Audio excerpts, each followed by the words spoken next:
A gente deixou um militar cuidando dos corpos lá. Então, assim, situações bem difíceis, porque a viatura não chegava, a viatura 4x4. E tinham pessoas mortas nesse local.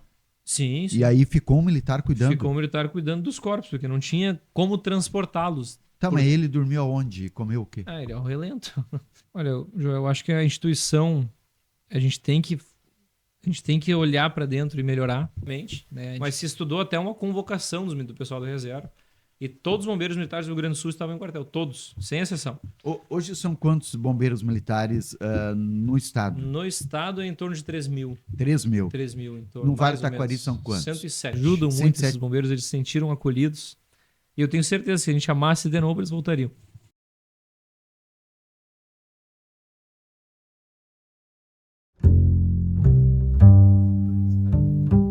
Hoje o Eu Podcast recebe o capitão do Corpo de Bombeiros do Vale do Taquari, o capitão Thales Stobe. Boa tarde, então, ou boa noite, ou bom dia, não sei que horas as pessoas escutam o podcast, né? Mas eu que agradeço a oportunidade. Sempre é bom a gente ter alguma chance de trazer um pouquinho para fora da instituição o que a gente faz, né? Até para o público saber, na minha opinião, é uma prestação de contas que eu faço. Ah, que bom. Querendo ou não, quem paga meu salário são todos nós, né? Todos nós pagamos o meu salário. Então, é o mínimo que eu faço é falar o que a gente tem feito para que as pessoas saibam para onde está indo esse dinheiro, digamos assim. Que bom. Agora, o nome já diz Eu Podcast. Quem é, né, o Thales Stobe? Da onde que ele é? Estudou aonde? Eu sei que morou nos Estados Unidos, né? Isso, a gente fica conversando antes, né? Na verdade, eu me digo lajadense, eu me considero lajadense. A vida inteira eu sempre disse que eu sou de Lajado, sou lajadense, né? Mas eu vim para cá com 5 anos de idade. Então eu nasci em Porto Alegre, meu pai passou em concurso público em Sapiranga, me mudei quando eu era bebê ainda. Tenho muito poucas lembranças de Sapiranga, né? Então vim para Lajado com 5 anos e começo a ter lembranças de fato aqui em Lajado. Por isso que eu me considero lajadense. Então fiquei até os 15 anos em Lajado. Estudei no Madre Bárbara, na antiga FATES, hoje acho que é Porto Novo, não? Isso. Até mudou o prédio, que eu estava quando eu estava era na Univades mesmo. Então estudei na FATES lá, estudei no Madre Bárbara um tempo. Fui para os Estados Unidos, como tu mesmo disseste, no ensino médio. Quando eu tinha 15 anos de idade, voltei com 18. Então voltei terminando o terceiro ano ali, na segunda metade do terceiro ano aqui no Brasil, né? Terminei o ensino médio no Brasil e me alistei para o CPOR, que é o Centro de Preparação de Oficiais da Reserva do Exército lá em Porto Alegre. E aí eu fui para lá, como fui chamado, daí acabei ficando bem classificado, né? Me chamaram para, a gente fala para tropa, me chamaram para efetivar, digamos assim. Então fiquei 7 anos em São Leopoldo e acabei não voltando mais para Lajado, depois disso, né? Ele voltou só com 30 anos. Voltei com 30 anos. Depois de São Leopoldo, eu fiquei um tempo na casa dos meus pais em Florianópolis, com minha família. Minha esposa trabalhava lá e eu passei estudando para concurso, né? Passei em concurso em Santa Catarina também, que era de agente penitenciário, nesse meio tempo. E passei no concurso de capitão também, então... Tem que optar. Concurso público tem isso, né? A gente demora para começar a passar, mas depois que passa, a tendência é que passe em vários. E aí eu acabei escolhendo ser bombeiro militar. Fui chamado, graças a Deus. Academia de Bombeiro, 2 anos em Porto Alegre, um pouquinho mais de 1 ano e meio foi o meu, mas o normal é 2 anos. O meu foi menos em função da pandemia. Em função de vários... Uma conjuntura que tinha na instituição ali que diminuiu o tempo do curso para 1 ano e meio. Mas esse 1 ano e meio em Porto Alegre, quando eu me formei, eis que surge a vaga em Lajado do nada. Essa vaga era em Venâncio Aires, a vaga de capitão. Do Vale do Taquari não ficava em Lajado, ficava em Venâncio Aires. Então tinha um anseio muito antigo de trazer para Lajado, não faz nenhum sentido estar em Venâncio Aires, né? Sim. Lajado é um centro urbano muito maior e tudo mais, então... mas até eu me formar era em Venâncio. Quando eu escolhi a vaga, eles me lotaram em Lajado com a vaga em Venâncio. Então eu vim antes da vaga. O capitão veio antes da vaga do capitão para Lajado, né? Mas para ver como as coisas se alinham. Como surgiu para mim a oportunidade e eu acabei voltando para casa, digamos assim. Bom, e a vida toda, né, porque estudou fora, veio já para trabalhar e fazer a carreira militar no Exército e continuou, né? Como militar agora também fazendo parte no Corpo de Bombeiros. Sempre uma história ligada com a auxiliar outras pessoas. Exatamente. Eu quase sempre fui servidor público. Lá nos Estados Unidos eu trabalhava como auxiliar de garçom durante 1 ano e meio lá, né? Então, tirando essa experiência, trabalhei a vida inteira no serviço público. Me orgulho bastante disso, gosto muito dessas escolhas que eu fiz, né? Casado, filhos? Sim, eu sou casado com a Bruna, tenho 2 filhos. O meu filho mais velho tem 8 anos E o mais novo tem 2 anos e 8 meses. Bastante serviço em casa. Bastante serviço em casa, né? Infelizmente para ela, porque eu tenho parado pouco em casa, acaba sobrando para ela, né? Bom, o Vale do Taquari, o estado viveu uma tragédia, né? Foram 9 enchentes em 12 meses, 5 enchentes de setembro até agora, né? E 2 grandes enchentes, como nós nunca tínhamos visto. O Corpo de Bombeiros foi fundamental, né, para auxiliar as pessoas. Como o capitão, que está à frente de tudo, vê o trabalho daqueles que estão sob a sua responsabilidade. É uma baita responsabilidade, né, Joel? Quando eu vim para cá, eu confesso que eu achei que ia ficar mais tranquilo, né? Tenho 2 filhos pequenos, o que eu pensei? Que, bom, agora é minha chance de... Eu já conhecia Lajeado, eu sabia que é uma cidade pequena, entre aspas, mas que tem tudo. Tem hospital, tem cinema, tem farmácia aberta 24 horas. Então eu sabia que tinha uma estrutura boa na cidade. Então quando eu escolhi a vaga, eu pesei tudo, né? Eu pesei, cara, vou estar numa cidade boa, perto de Porto Alegre. É um lugar mais tranquilo, porque dentre as cidades do estado não é a maior, né? Geralmente os capitães ficam em cidades maiores. Então Lajeado é uma cidade média, assim, para ser capitão. E eu achei que ia ficar tranquilo. Lê do engano, né? Logo na minha vez agora, estourou essas 2 grandes enchentes. Para nossa infelicidade do Vale do Taquari, infelizmente, muito triste a situação, várias histórias muito tristes. Mas eu até falava agora no almoço, a gente fez um almoço com a gurizada hoje no quartel. Como eu acho que o pessoal está de parabéns, assim, a instituição ela até usou mecanismos que não se usam regularmente, né? Eu conversei com um pessoal mais veterano, 35 anos de serviço, pessoal que servia antes 40, nunca ninguém viu o que foi feito, nunca ninguém viu ser feito o que foi feito agora, né? Então a gente usou todos os mecanismos do regulamento para puxar todo mundo para o quartel. Fala de estrutura, de helicópteros, de barco, de mergulhadores, cães. Toda a estrutura. Chegou um dado momento em que todos os bombeiros militares da ativa estavam em quartel e a gente acabou acionando vários bombeiros militares da reserva também. Né? A gente acionou esses militares da reserva voluntariamente, mas se estudou até uma convocação do pessoal da reserva. E todos os bombeiros militares do Rio Grande do Sul estavam em quartel, todos, sem exceção. Hoje são quantos bombeiros militares no estado? No estado é em torno de 3 mil. 3 mil? 3 mil em torno. No Vale do Taquari são quantos? 107. 107 no Vale do Taquari. 107 na ativa no Vale do Taquari hoje. E chegou o momento de terem quantos? Porque vieram de Santa Catarina, vieram do Paraná. Exatamente, né? Tens o número de quantos a gente bombeiros chegou a ter 305 bombeiros militares na operação. Só em função da operação salvamentos e buscas, né? Sem contar o efetivo orgânico. Então, contando o efetivo orgânico, a gente ia bater 360 militares. O orgânico é o quê? O efetivo daqui, da região. Sem este que já é natural. Exatamente. Sem esse que já é natural, a gente tinha 305 bombeiros militares aqui no Vale do Taquari. Então, foi uma operação pro bombeiro muito grande, né? Para quem serve o exército, a gente está acostumado no exército a ter um grande volume de gente. Uma companhia do exército é 180 pessoas, então o cara dá 2 gritos no pátio e junta 200 pessoas. Sim. No bombeiro, não. No bombeiro a gente está acostumado com equipes pequenas. Até pelo trabalho que vocês realizam, né? Não adianta às vezes, eu sei pela experiência que eu tive com os bombeiros que fui para Portugal, e eles diziam isso lá, não adianta ter muita gente no mesmo espaço, às vezes atrapalha. Exatamente. Por isso que você, né, mais ou menos, a linha que vocês fazem, mesmo, né? Isso mesmo. Tem que ser um serviço muito qualificado também, né? Como se lida muito com riscos, às vezes é melhor nem ter alguém que está de boa vontade, quer ajudar, mas que não tem essa noção dos riscos ou que não tem essa técnica de... Porque, querendo ou não, a gente tem todo um trabalho muito voltado para a técnica. Não é só entrar no incêndio, né? Tem toda uma técnica de como faz, para evitar os riscos, para mitigar o risco ao máximo. Isso. Então, em função disso também, claro que nosso efetivo poderia ser maior. Nosso efetivo está aquém do que é o ideal, né? Isso não se discute isso. Mas em função da nossa atividade, a gente tem menos gente, né? Nossos efetivos são menores. Então, 300 militares realmente é uma coisa assim, é uma marca histórica. Fora isso, só militares. Fora civil, fora os bombeiros voluntários que auxiliaram, que é o caso de Nicol, o caso de outros. Isso aí, que não Vale do Taquari. Exatamente. Eles estão fora. Só o que estava no nosso guarda-chuva aqui, né? Que estava sob o nosso comando direto, digamos assim. Bom, e vieram bombeiros da onde? Lembra, assim? Todos os estados vieram. Todos? Todos. 27 estados vieram para o Rio Grande do Sul. Pro Vale do Taquari, a gente chegou a ter 10 estados ao mesmo tempo. Né? 10 estados do Rio Grande do Sul, mais 9, atuando no Vale do Taquari. Sabe uma cena que me emocionou?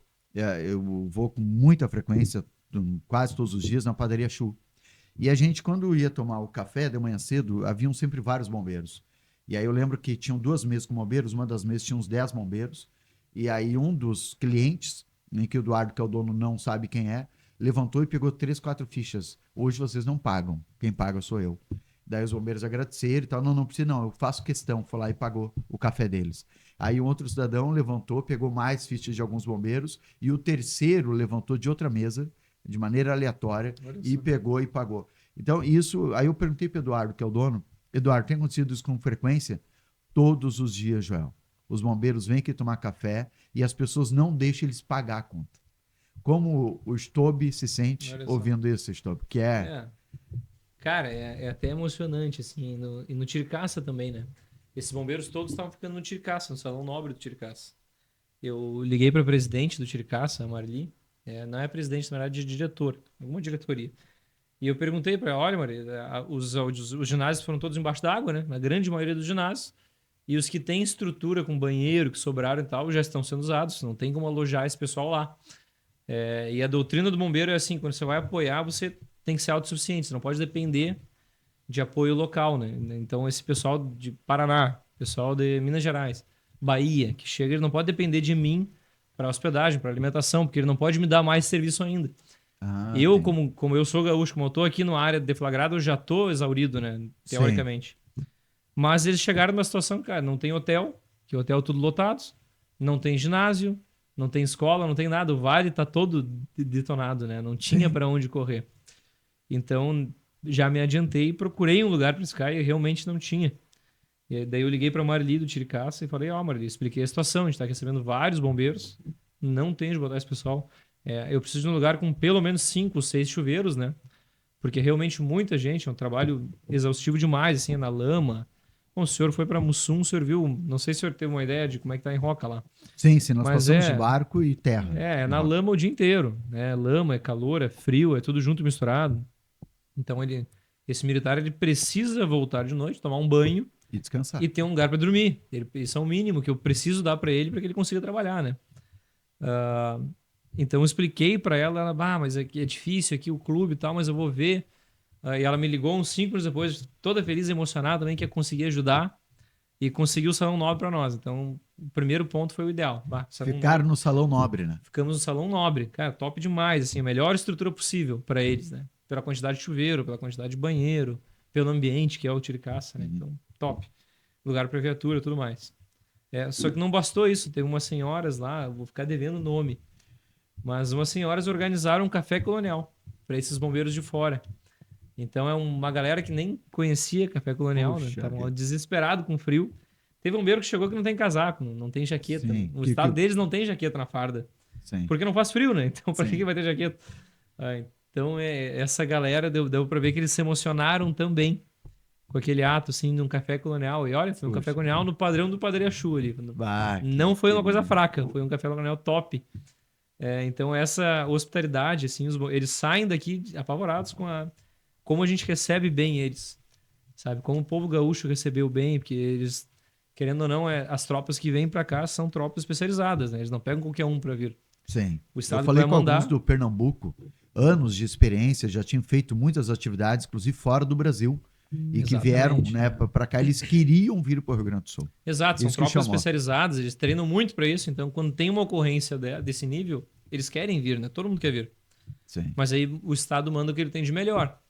Então esse pessoal já está acostumado a viajar e eles não conseguem ver em outros locais que eles vêm na nossa região, na Serra Gaúcha, né? Essa hospitalidade. Acho que isso é muito do povo alemão, do gringo, né? Dessa hospitalidade, de oferecer, ser hospitaleiro. Então eles realmente se impressionam, eles saem emocionados daqui de... Cara, eu vim ajudar, mas é como a comunidade valoriza o bombeiro aqui. Que isso não tem em outros lugares. Realmente, assim, pelo que eu entendi deles, não tem. Agora, ainda tem, Capitão Stobi, bombeiros de outros lugares aqui na nossa região ainda tem trabalhando? Temos sim. Nós temos... Eu até vou dar o número exato para não mentir, tá? Eu sei que eu estive hoje, de manhã cedo, em Mussum, a gente vai falar sobre esse caso em seguida, e lá são bombeiros, inclusive, de outras regiões que estão dando apoio também. Exato, né? A gente tem militares de São Paulo, 23 militares de São Paulo, Hoje? Hoje, nesse momento atuando. 23 militares de São Paulo, 4 do Tocantins, inclusive lá em Mussum. Essa equipe do Tocantins estava lá, talvez tu falou com eles. Lá em Roca Salles, para ser mais exato, né? Uhum. E 2 binômios de Santa Catarina. 2 homens com campo de Santa Catarina. E esses que estavam lá, de Santa Catarina, estavam lá que ontem, eles, da família, vamos entrar então lá na família, que eu fui hoje de manhã, a família Brino, Isso aí. em que a família Brino, a história é impressionante, porque o tataravô deles veio da Itália e ele ficou numa casa em Santa Teresa. E essa casa foi levada embora em um deslizamento. E 5 pessoas morreram soterradas, só sobrou o avô. Né? E esse homem casou e tal, teve os filhos, aí não mais em Santa Teresa, e sim em Roca Salles. Na casa em que ele escolheu, veio agora um deslizamento, por mais de 1 quilômetro, o deslizamento levou a casa embora. E aí morreu o avô, a avó, o pai e a mãe, e ainda 2 irmãs, da terceira geração que morre de deslizamento. Eu falei com o Eduardo, né, que o senhor conhece, né? Conheço. Tava falando Tenho com ele. conversado bastante com ele até. E aí ele perdeu, nesse deslizamento, o vô, a avó, o pai, a mãe e 2 irmãs, uma irmã de 20 e uma irmã de 9 anos de idade. Exatamente. E ainda não foram encontrados, né, os avós e a mãe dele. E aí diz, os bombeiros continuam procurando. E disseram, só vão sair daqui depois que nós encontrarmos todos. Isso aí, essa é a nossa ideia, né? Na verdade, a operação dos Brinos, eu acho que foi a mais complexa que eu já participei, com certeza. Porque o deslizamento ocorreu logo no início, né? Logo no início, quando começou. Dia 30 de abril, Dia 30, isso aí, foi dia 30, foi logo no início. Isso, dia, às 3 horas da tarde. Dia 30, 5 da manhã, meu celular tocou. E aí a enchente começou pra mim, dia 30, 5 da manhã. Porque eles me ligaram e falaram, ô capitão, tá sabendo do deslizamento em Roca Salles? Aí o cara, não, tô dormindo às 5 da manhã. Eu acordo às 5h50, geralmente, às 5 da manhã eu tô dormindo. Aí, não tô sabendo. Ele, não, mas deu um deslizamento, se informa e me repassa pro comando. Aí eu liguei pra Encantado e a guarnição já tava deslocando. Não, parece que teve um deslizamento, a gente tá deslocando pra verificar o que aconteceu e tudo mais. Alguns minutos depois mandaram uma foto, só que do outro lado do rio. Mandaram uma foto de Mussum, de quem olha pra Roca Salles, né, do outro lado do rio, onde foi o deslizamento de terra. Ali soterraram umas 6 pessoas, eu acho, também, nesse deslizamento de terra ali. Não é o dos Brino. O outro, né? Também. Era outro. O outro. Às 5 da manhã era outro. Então, ao longo da manhã foram vários deslizamentos de terra no interior de Roca Salles. Nós descemos de barco, eu, o Samuel que está aqui, o Jonas e mais um grupo de cruzeiro, e temos várias imagens ali das margens do rio e dos deslizamentos. Dá para colocar, Jonas, depois? Dá, né? O Jonas coloca aqui até para quem assistir em casa como é que são deslizamentos, inclusive dos Brino ali. Lá próximo, onde tem uma bandeira do Rio Grande do Sul, acima da bandeira, inclusive, havia uma casa. A casa foi levada pelo deslizamento por mais de 1 quilômetro. 6 pessoas estavam na casa. Das 6, 2 foram encontradas e 4 seguem desaparecidas. É o que faz nesse momento o Corpo de Bombeiros de Santa Cruz do Sul, nesse momento, procurando ainda 4 pessoas. O operador da máquina, inclusive, é neto da senhora que segue desaparecida.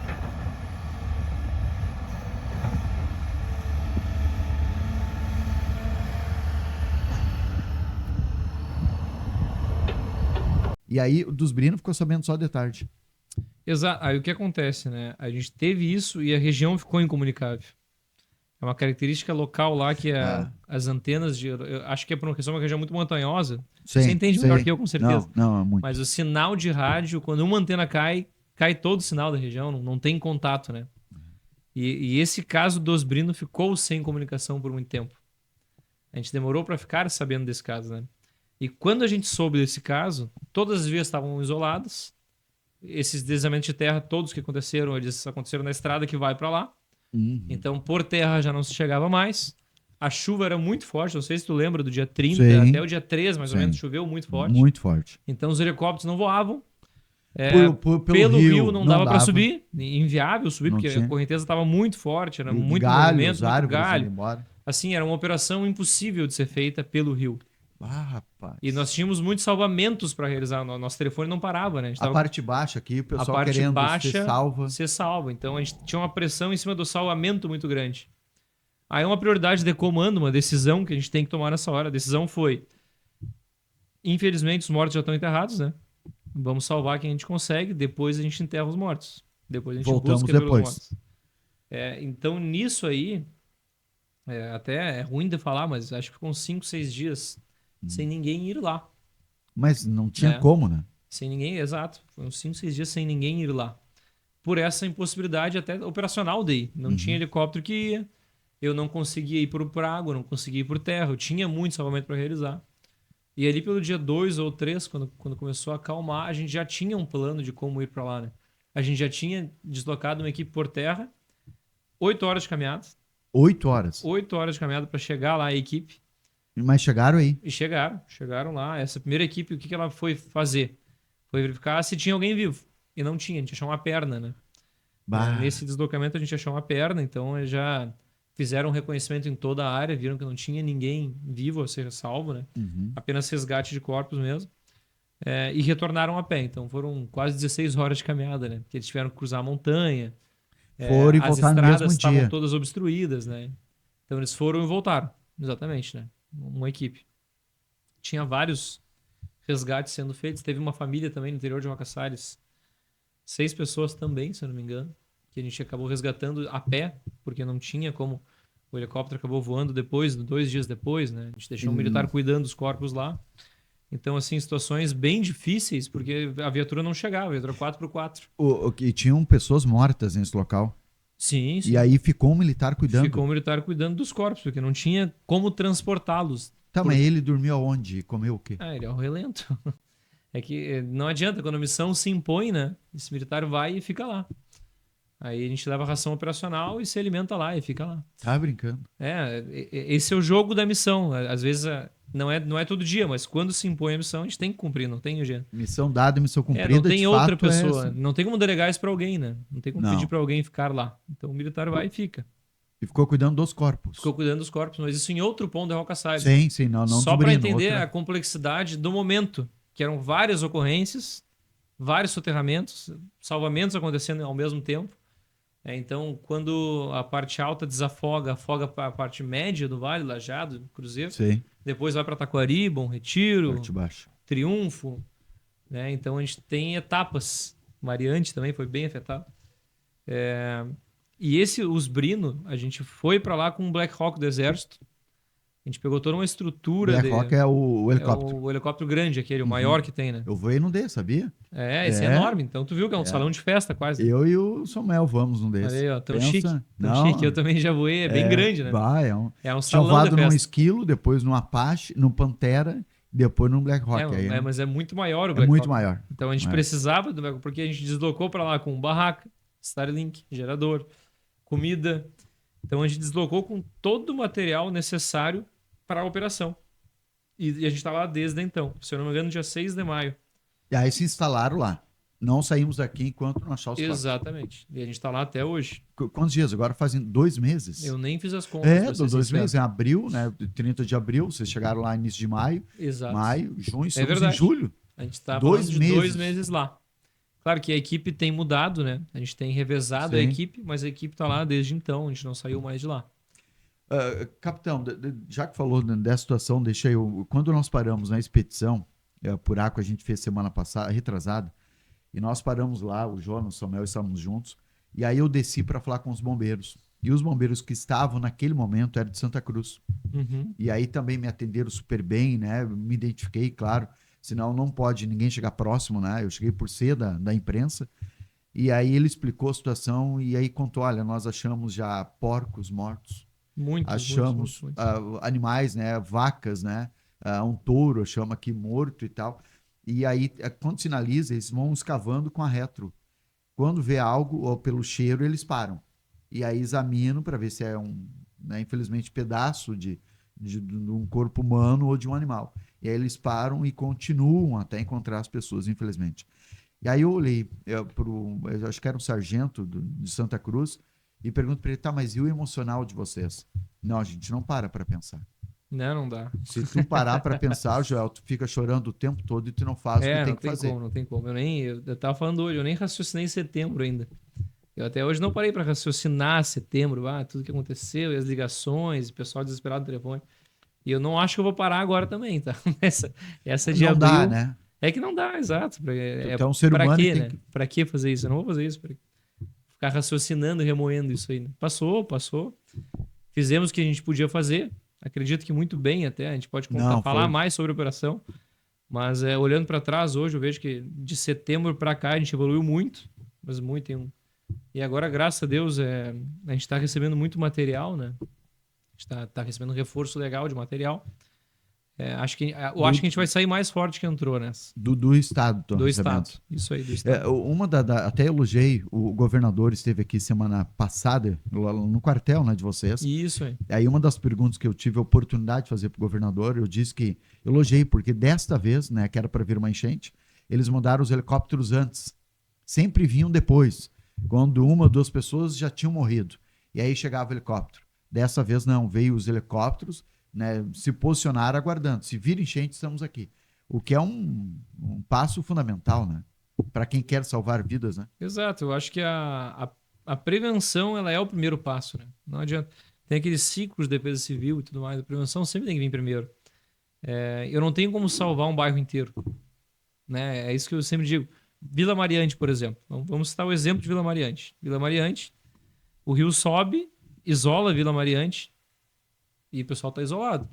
Se ele subir mais, eles estão ferrados, entre aspas, né? Sim, não tem para onde ir. Não tem mais como sair, porque entendeu? são do lado do rio. O rio é largo, muita correnteza, isolado do outro lado. Então, é uma faca de dois gumes, porque eu entendo as pessoas que não querem sair de casa. Eu entendo, as coisas delas estão ali, tem muito furto, né? Então, tem vários avisos que não se concretizam, porque é uma previsão, não é uma precisão.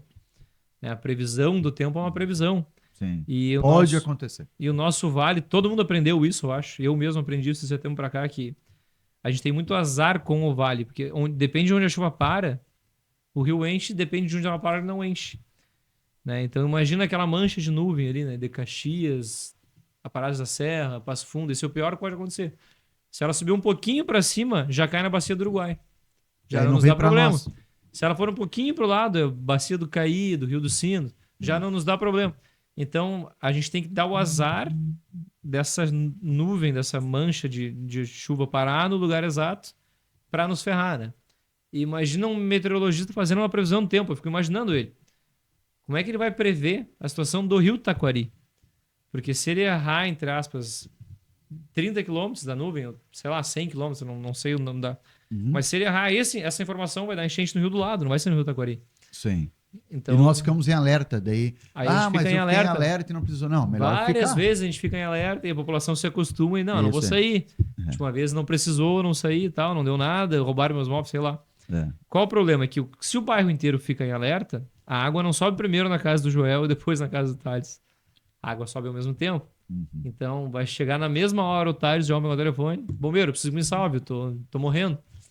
E assim são 100 pessoas ligando ao mesmo tempo. E assim são 100, 150 em Mariante. São 250 em Cruzeiro, são 300 em Estrela, e assim vai se somando, né?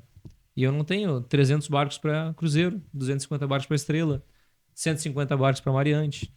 Né? Eu não tenho e não tem como ter, essa é a grande questão. Bom, esse é um assunto que eu queria puxar pensando na nossa entrevista. Eu selecionei uma pergunta que diz o seguinte, ó. Nós tivemos muitos salvos na última enchente por voluntários populares. Sim, todas enchentes. Todas, né? Essa última foi uma tragédia, né? Exato. Então, ainda bem que colocaram na água os seus barcos e ajudaram a salvar pessoas.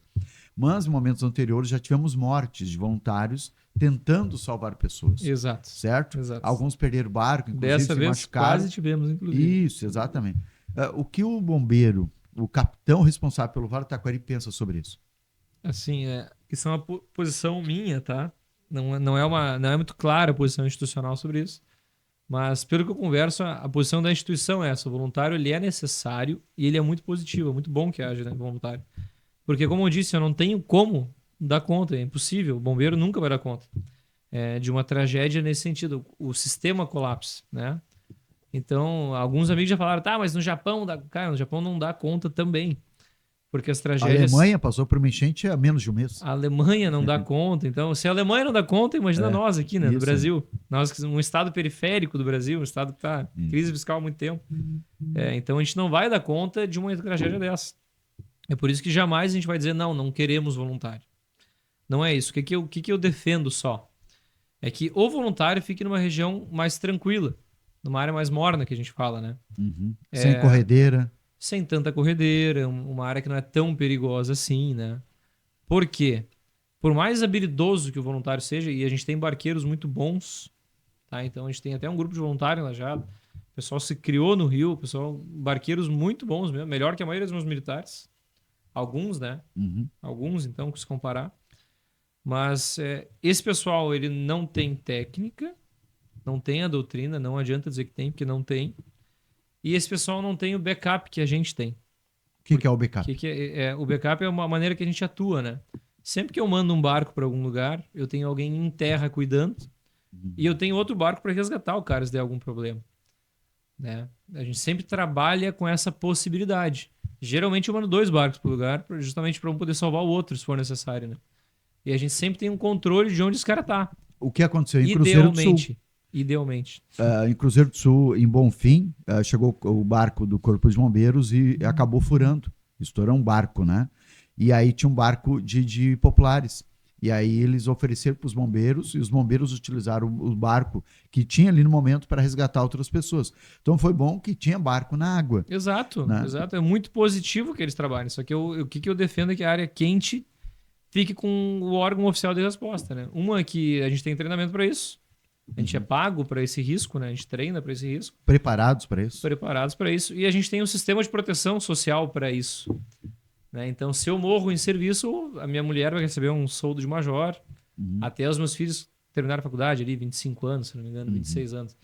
Então, E o civil não, né? O civil não. Entendeu? Se o civil morre ali, ele morreu, ele vai virar um herói e acabou. Então, a família dele fica desprotegida, se cria todo um transtorno. Né? Não dá para usar a palavra transtorno, mas... Sim, mas isso é uma tragédia familiar muito maior para ele. Para tentar salvar uma pessoa, muitas vezes, que ele nem conhece, né? Que ele não conhece. Não é nem por não conhecer, Joel. É que assim, ó, às vezes ele não tá medindo o risco. Né? Ele não tá medindo o risco da forma ideal. Correto. Porque dá para fazer às vezes, só que às vezes o risco não compensa. O exemplo clássico é a travessia do Rio Forqueta ali, aquela noite que a gente foi lá e pediu o pessoal sair. Dava para cruzar, óbvio que dava. Eu estava ali, eu vi. O nosso barco ia cruzar a água também se a gente tentasse. Só que o risco não valia. Entendeu? Para que o homem arriscar tanto? Mas aí, vamos relembrar para quem não conhece ou talvez nos assistindo, não é do Vale Taquari. O Rio Forqueta, com muita água, tinha as passadeiras foram levados embora. E um monte de gente estava tentando cruzar o rio. Isso. Né? De um lado, Lajeado, do outro Arroio do Meio, e queriam atravessar o Rio Forqueta e não tinha como.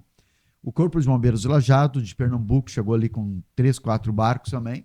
Foi feita uma reunião entre vocês, né? Eu estava ali do lado. E aí disseram, não, é muito arriscado, não vamos fazer a travessia. Nisso, um popular colocou um barquinho na água, de alumínio, e começou a atravessar. E foi indo. E dá para fazer, claro que dá para fazer. Escuro, mas totalmente escuro, né? Mas sem iluminação. Ruim, entendeu? Dá para fazer, eu sei que dá. Com uma ponte dentro do rio que não dava para ver. Uma ponte logo ali cheia de cabo de aço para fora, então se a pessoa cai na água, dá 10 segundos não se enxerga mais, porque ela já foi lavada pela água. Ela pode bater num cabo de aço ali, pode bater Eu vou confessar aqui, ó. Quando eu vi, daí o Corpo de Bombeiros todo parado, reunido, né? Pernambuco, Lajeado, né? Parado. E aí eu vi um barquinho atravessando, levando algumas pessoas e tal. Eu disse, aquele ali, eu vou te dizer. Esse é herói. Aí eu parei para pensar e tal. Eu disse, não, mas não é herói. Ele está colocando a vida dele em risco e dos 4 que estão dentro do barco. Porque daí eu lembro que durante o dia eu já estava ali de manhã, tinha ponte, tinha cabos de aço, tinha resto da estrutura da ponte. Eu disse, se ele bater numa dessa estrutura com a correnteza do rio, ou seja, vão ter 5 na água. Mas com certeza. E desses quanto. E tudo sem colete, né? E tudo sem colete. Então, tudo assim, eu sei que dá para fazer, mas não é o caso. E é isso que a gente é treinado para fazer. Às vezes a gente olha e, cara, de avaliar, né? Como. Sem emoção, né? A gente avalia e diz, cara, não tem como, né?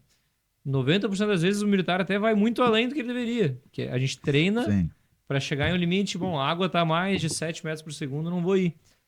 Na real, o cara vai igual. Até o militar, ele se arrisca muito mais do que ele deveria. Mas chega um limite que ele fala, não tem como. Realmente não dá. Eu não vou conseguir salvar essa pessoa. Porque não é só tu, né, capitão? Tu não é apenas tu tá levando uma outra pessoa, nesse caso, os civis, Exatamente. Né? E às vezes até no ir buscar eu crio um problema maior. Se eu virar um barco com um militar em cima, eu vou ter que resgatar esse militar. Então, em vez de ter 2 barcos salvando pessoas, eu não vou ter nenhum, porque um barco vai ter virado e o outro vai estar indo resgatar esse militar.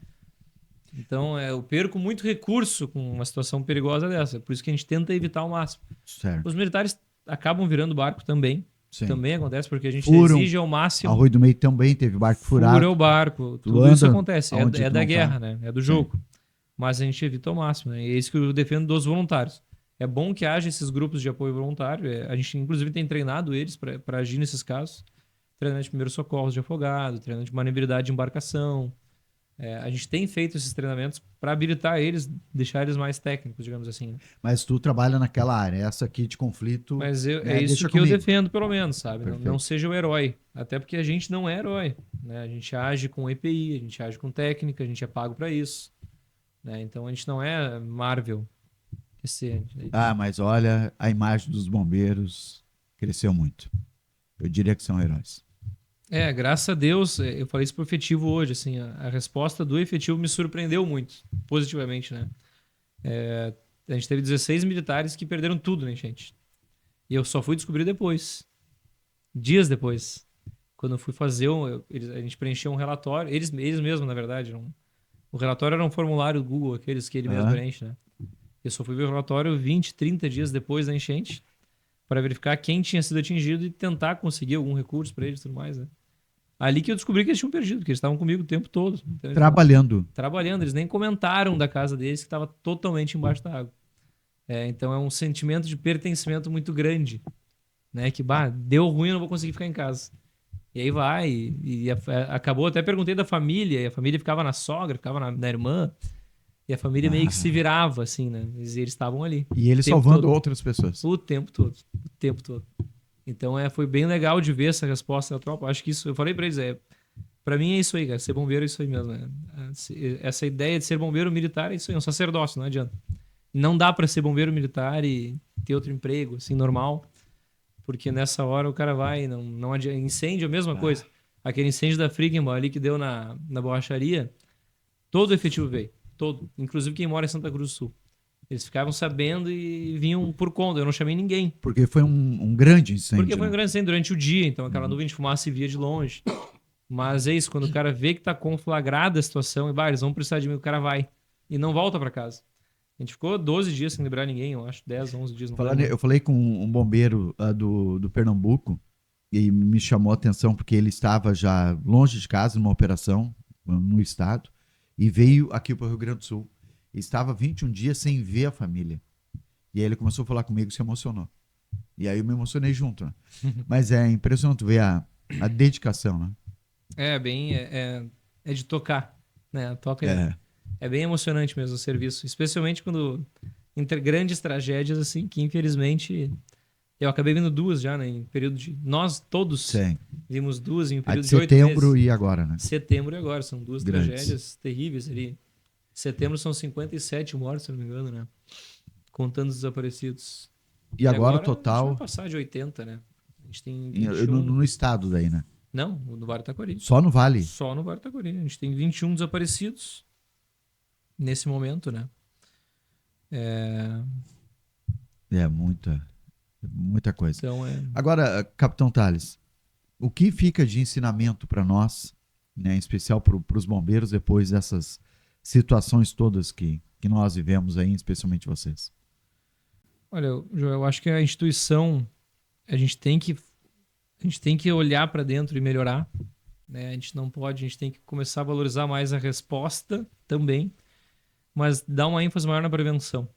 Né? Eu acho que o Vale ele precisa focar na prevenção desse tipo de sinistro. Assim. A gente tem que ter uma cultura no Vale, as pessoas têm que ter uma cultura de sair de casa. Não adianta, se eu moro em um lugar tal cota, eu tenho que sair de casa. A gente tem que ter um estudo no Vale para saber, de uma forma mais precisa, de preferência, né? Mas eu entendo a Defesa Civil quando ela diz também que não tem como, não existe outro mecanismo. Porque realmente, assim, a previsão do tempo ela não é exata. E o Vale do Taquari é muito sensível, né? Sim. Quando chove 100 milímetros, o rio sobe muito rápido. Quando chove 80 milímetros, ele sobe de uma maneira diferente. Então, é muito difícil prevê isso com precisão dias antes, ou 2 dias antes. E não temos equipamentos para isso, de maneira adequada ainda. Né? Exato, sairia muito caro para o Estado manter isso. Mas, Santa Catarina evoluiu muito em comparação aos outros estados. Talvez Nós a gente ainda tem não. que caminhar nesse sentido. Né? A gente tem que dar uma ênfase na prevenção. A resposta ao sinistro, a gente tem que também tem que valorizar a resposta ao sinistro como um todo. Então, qual a nossa estrutura de embarcação, de voluntários? E a gente tem que ter um protocolo mais bem desenhado, né? Que a gente já desenhou em setembro, na verdade. Isso eu posso fazer uma meia-culpa meu. Em setembro, nós tínhamos um protocolo que não funcionou, porque a gente não tinha noção de uma enchente como foi a de setembro. Né? Foi uma surpresa para todo mundo, inclusive para nós. Isso. E a gente não podia ter sido pego de surpresa, na minha opinião, mas acabamos sendo, né? Então a gente já evoluiu os protocolos, agora a gente já chega antes da enchente. Prova disso é que nessa enchente agora não morreu ninguém afogado na parte alta do vale. Se tu for perceber, né? Não teve nenhum afogamento em Encantado, nenhum em Roca, nenhum em Mussum e um em Arroio do Meio. Né? Então a parte alta do vale, tirando o Arroio do Meio, que já é a parte média, acredito, baixa, não sei como se fala, mas já funcionou o protocolo, porque a gente foi antes da enchente para lá. Então, antes do rio subir, já tinha equipe de bombeiro em Roca Salles, já tinha equipe de bombeiro em Mussum, já tinha equipe de bombeiro lá em Encantado, retirando as pessoas e lá, de prontidão, com um barco lá. Para não ficar... eles ficaram ilhados lá, né? Eles ficaram 5 dias ilhados em Roca Salles, por exemplo. Mas eles já estavam lá. Se eu esperasse a cidade ficar ilhada, eu não entrava mais.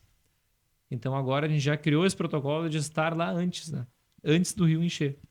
E assim a gente está fazendo agora em Cruzeiro, assim a gente está fazendo em alguns bairros de Estrela. Então a gente vai evoluindo o nosso protocolo conforme a necessidade impõe, né?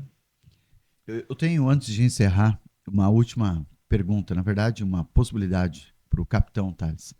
O que quer deixar de mensagem para os bombeiros que vieram de fora, os 305 bombeiros, e para os teus bombeiros, aqueles que estão sob o comando do capitão Thales? Como última mensagem do podcast, né, que vai ficar aqui, né, para a eternidade. O que quer dizer para esses caras aí que foram heróis, apesar de estar dizendo que... Na verdade, são bem mais de 305. A gente tinha 305 no dia ali, mas vieram muito mais bombeiros de vários estados. Hoje é o dia do bombeiro, aliás. Dia do bombeiro. Bom lembrar, hoje é o dia 2 de julho, o dia do bombeiro. Acho que é um agradecimento, né, João? Agradecer em nome do Vale aqui. O Vale tem muito a agradecer a esse pessoal que veio de fora. Nós não teríamos perna para fazer tudo que a gente fez sem a ajuda deles. Não teríamos e não temos agora sem a ajuda deles também. Porque tem serviços bem específicos, como do binômio, do cachorro ali, que o cachorro é uma vida de treinamento, né? Então o Rio Grande do Sul não dispõe de muito desse recurso. O Brasil não dispõe muito desse recurso. Então o Brasil inteiro veio para nos ajudar e segue nos ajudando e vai continuar nos ajudando se Deus quiser, né? A gente vai ter esse apoio para buscar essas 21 pessoas que ainda estão desaparecidas. Na verdade, o número oficial hoje, nós temos 21 e 4 para serem identificados. 20 atualizou ontem. E 3 para serem identificados. Então a gente está com 17 desaparecidos de fato, que a gente ainda está buscando e, se Deus quiser, a gente vai entregar cada um deles para as famílias. Né? Não posso prometer que a gente vai entregar, porque a natureza ela não é lógica, né? Ela não perdoa a gente, digamos assim. Mas eu acho que o Vale tem essa dívida de gratidão, digamos assim, com eles, ao mesmo tempo que o Vale já pagou muito. Então essa conta que ele pagou, esses detalhes ajudam muito esses bombeiros, eles se sentiram acolhidos. E eu tenho certeza que se a gente amasse de novo, eles voltariam. Que bom, que bom. Obrigado, viu, capitão? Te emocionou várias vezes e fez a gente se emocionar aqui. Com certeza. Mas vamos tocar o trem que não pode parar, né? Isso, não pode parar. Não dá para pensar muito, senão a gente só chora e não trabalha. Senão a gente para. Obrigado, viu? E parabéns, em nome da sociedade. Tenho certeza que não tenho aval deles, mas eu como repórter, e cobri todas as enchentes. Estive ao lado dos bombeiros, né? Fui usuário dos bombeiros, precisei de vocês. Né, quero agradecer aí e parabenizar tudo que vocês têm feito. Muito obrigado. Este, portanto, o capitão Thales Stope, capitão do Corpo de Bombeiros aqui do Vale do Taquari, que esteve no podcast de hoje. Portanto, compartilhe esse vídeo, dê o like, né? E deixe o seu recado, o seu comentário a respeito desse podcast. Hoje, com o capitão do Corpo de Bombeiros. Amanhã, portanto, outra entrevista. Assim a gente vai sucessivamente trazendo outras matérias, outras pessoas para falar sobre o nosso Vale do Taquari. Capitão, obrigado. Bem,